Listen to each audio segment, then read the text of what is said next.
different levels right now that drug abuse is going. Over 200 million youths are drug abusers. We are calling on governments. We are calling on corporate organizations. We are calling on well-meaning Nigerians. Welcome back. Now, our next question is for Sonny Rabo. Sonny is founder of an NGO that deals with young people, rehabilitates and tries to get them out of, the bad influence of drugs. Now, Michelle has said a number of things. He talked about the fact that statistics reveal that drugs cause brain damage. And 3 out of every 10 persons are likely to have a brain damage if using drugs. Now, let's itemize these drugs. He talked about illicit drugs and illicit drugs. Now let's itemize these drugs and the most common ones in Nigeria and what you've been dealing with, your NGO has been dealing with for the past 7 years. Well, first and foremost, let me thank STV for being there since 2010 when we started.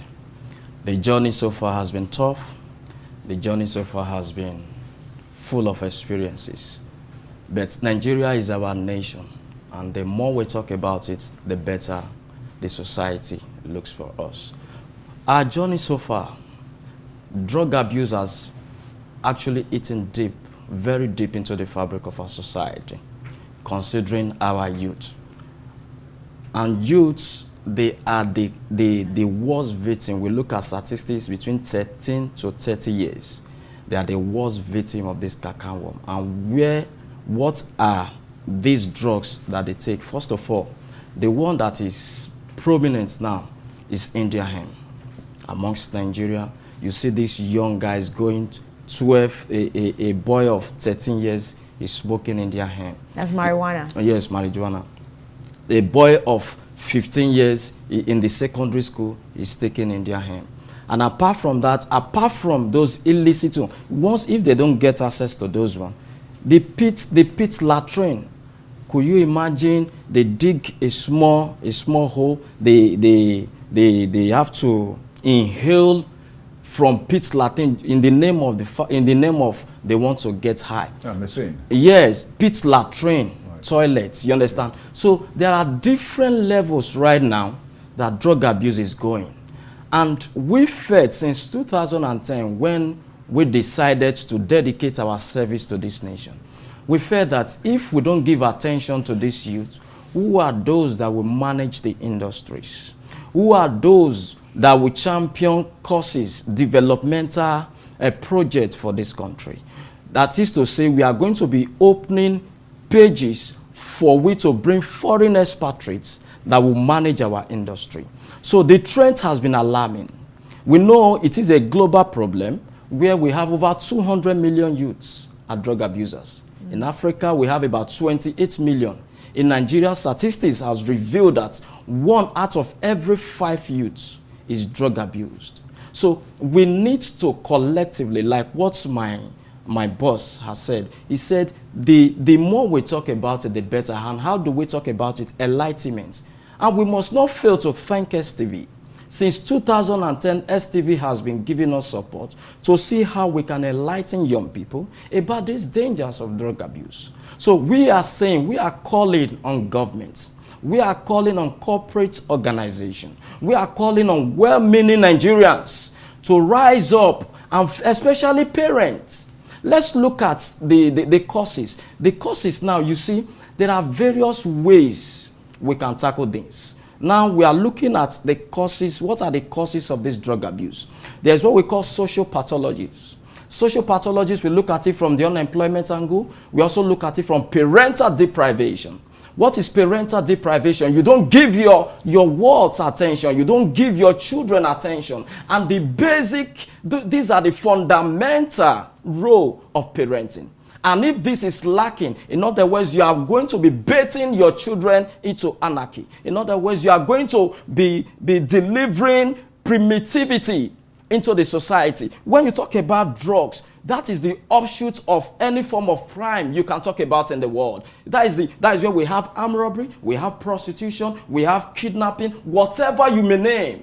You understand? So we need to collectively champion this cause, because this cause is very huge. And the more we talk about it, the better the society is going to be for us. It's a huge problem, organized crime linkages with drug trafficking.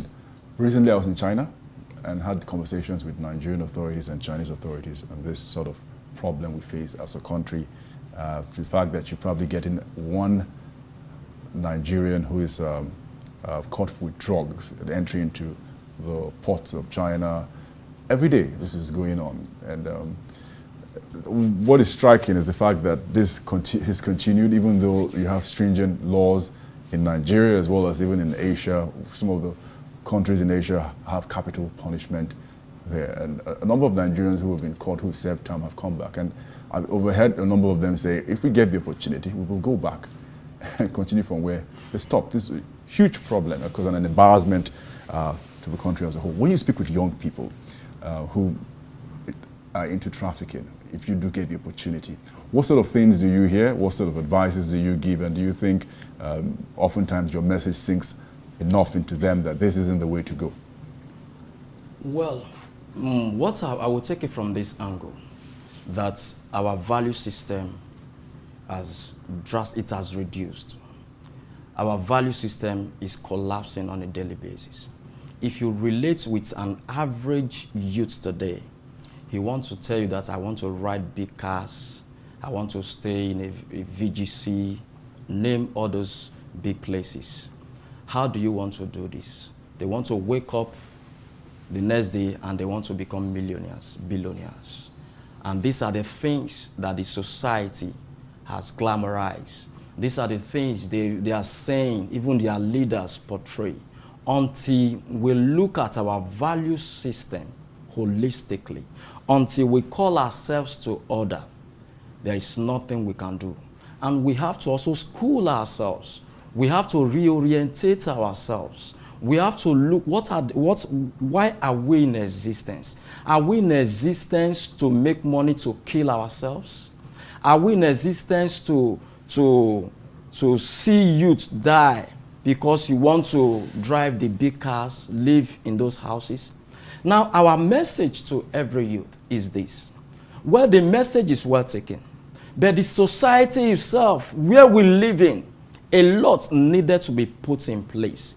If they accept my message, what is the government doing?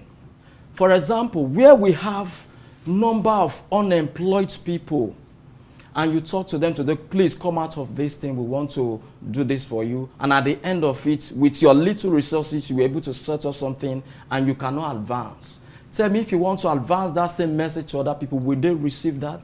So what we are saying is this. The government, they need to tackle, we need to know the problem first. The society is too, we are glamorizing things at the expense of developing our country. Until we look at all this value system, until we look at all these small things, I don't think we'll be able to get that result that we wanted, because the society itself is too tense. All right. Thank you very much. That's it for the show this day. Strategic Partnership of +234 080 661 08793 or +234 080 2399 5988.